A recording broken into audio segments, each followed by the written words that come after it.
Here we go, round two. What role did race, religion, and social and economic factors play? Well, let's start with race. What role did race play? After the Sepoy Mutiny of 1857, British power was pretty secure. British rule had certain benefits: a very efficient administration, strong government, a strong judicial system. It was largely fair for the most part.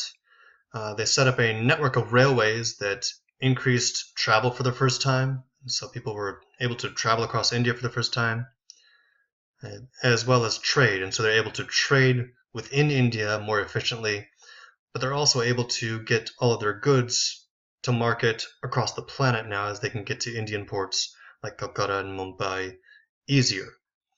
And so it's great for their economy. We start to see Western education for some, and so the upper class starts to get a British education, for better or for worse, but largely that's going to be important later on, because those educated in this British style of school will be the leaders, like Gandhi.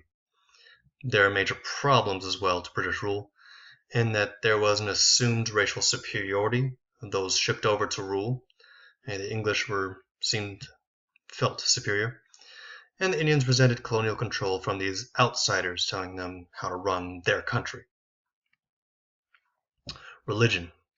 Our British government was firm and vigilant against the rise of any resistance to their rule, and so they wanted to emphasize differences to keep everybody apart. And so religious differences are definitely emphasized. They wanted to separate Hindus and Muslims. But we also saw caste differences within society to emphasize, to prevent the creation of a united opposition movement. The British didn't quite understand the caste system, its religious significance. They saw it as fixed, not something that can change over time. And so they started to help to establish a hierarchy and really intensify differences within this society.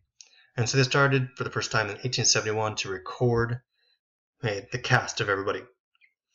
And they did this in a very odd way. Everybody was classified like animals. But this allowed them to, again, separate everybody. This led to segregation across the country, and also led to a lot of job discrimination, in that certain people in certain castes were only allowed certain jobs within the government. Lower castes could not work within the British government.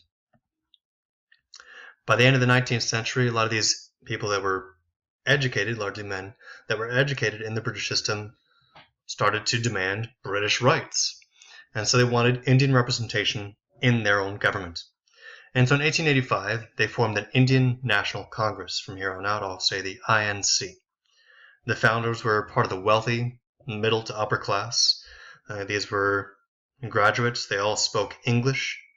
And that was easiest because, again, they were from multiple states, so it was the easiest way to communicate. And they saw themselves as a bridge between the Indian masses and colonial power, in that they were Indian, but were British educated. And so they saw themselves as a way to connect the Indian peoples, the peasants that were largely uneducated, to the British elite, the rulers. Early on, the British people didn't support them, and the Indian people didn't support them, so they were alone for a few years.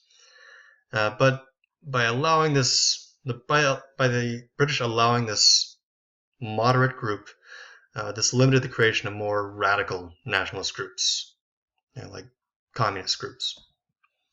INC was largely conservative in their goals, and they worked within their government. And so back here, and this is one of the first pictures of the INC in 1885. And the INC was very conservative in their goals. They used petitions. They worked within the government and had small, tiny changes. They wanted representation in their local government. They wanted easier access to the Indian civil service to get government jobs. So they wanted to be elected to government, but also work within the government. And they wanted to spend a lot less money in the army, which was a huge portion of the budget, to keep control and prevent another uprising like 1857. INC was largely Hindu with a few Muslim members. The philosophy is that they're placing the needs of caste or religion as secondary to the overall needs of the nation. Not everybody was buying that, especially some of the wealthier Muslim members. And so here we have a picture of the Muslim League, the founding members, in 1906, and they want to protect the interests of minority Muslims, especially if they're going to go for a democracy. In a democracy, they're going to be drowned out, and so they want certain things to make sure that their voice is heard too. Similar to the INC, they're largely middle-class, British educated. Bengal is where it all starts, and this is where this really leads to the rise of the nationalists. This was the first and most British of the provinces. The main capital of the British Empire, it was in Calcutta, because this is where the EIC, the East India Company, started. This state or province had a population of 80 million, mostly Bengali-speaking Hindus. With 80 million people, the viceroy, sent over from London, announces that Bengal province will be split in half to better serve the people. East Bengal had a Muslim majority with over 58%. West Bengal had a Bihari and Oriya-speaking majority.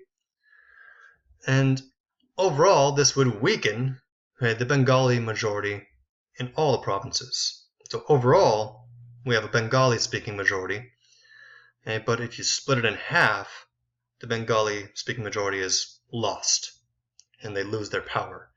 And so the Bengali-speaking majority aren't going to take this lightly. The INC responds with petitions against this split of the state, petitions against partition. The petitions failed. Working with this in the system failed. So they start to organize boycotts of British goods and start to burn British cloth. And so they set up public bonfires and rallies to burn British goods and encourage the production of their own cloth and self-sufficiency. This become the Swadeshi movement, where they make their own cloth. And so it worked. British imports dropped by 25%, huge hit on their economy. The economies of some of the local areas like Mumbai expand as demand for Indian products increase, and they make their own cloth. Some go as far as, like Gandhi, literally making his own cloth and wearing his own cloth, which he does the rest of his life. The British respond with mass arrests of the INC leaders and organizers of these rallies with little change. The INC realizes the power of these boycotts, and they're going to use this here on out. So these petitions not working. Boycotts, that's the key. The new party is a new party that split off from the INC as a more revolutionary wing in reaction to this partition. So very strong in Calcutta, Pune, and Lahore.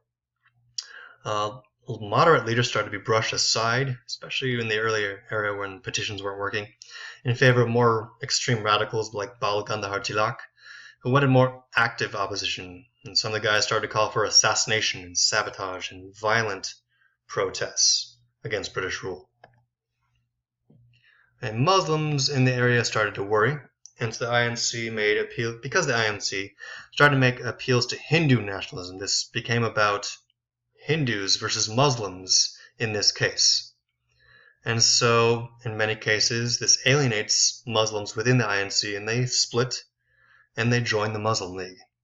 And the Muslim League starts to call on the viceroy to stress that Muslims are a separate community and require separate representation. If we're going for pure democracy, they would have been drowned out. So they need a special status to protect themselves. And this forces Britain to really reassess their policies. The mass arrests weren't working, and their prisons were filling up, and their control is really on edge. So the Secretary of State, John Morley, makes concessions to the nationalists to keep control. Otherwise, it would have all fallen apart. So here's what they get.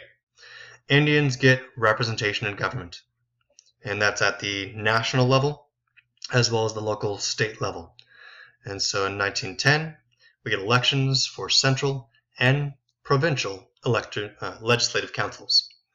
Muslims are guaranteed separate representation. They will have a separate vote and are guaranteed seats based on the population of the nation as well as their individual states. So this is why those censuses are going to be pretty important. Indians were now allowed to question the decisions of the colonial officials, and they're allowed to debate the budget within their parliament. Bengal is reunited into one state, But because it was a site of such controversy, the British government decided they're going to move the capital to Delhi, which was the former Mughal capital. Again, they weren't happy with the Mughals, they're not happy with the British, but this city was kind of tainted for them. Muslims were happy, they got their guaranteed seats, and moderates retained control of the IMC. The more extreme branches of the party start to weaken. So here we have a Lord Viceroy, represented as one of the Hindu gods, as somebody that's helping them out, but largely he was just trying to save his own skin. Overall, other big impacts after this mess. During World War I, India does pretty well in that they're producing cotton for the soldiers' uniforms. They're producing iron and steel for the weapons, and so they see an economic boom with increased demand during the war. After the war, everything starts to fall apart, and really it does worldwide. Agriculture was still the dominant sector of the economy as it was even in America. Worldwide, agriculture was still dominant. Food production just couldn't keep up with their population growth, as they just kept having more babies. And then the Great Depression happened, and so it got a lot worse.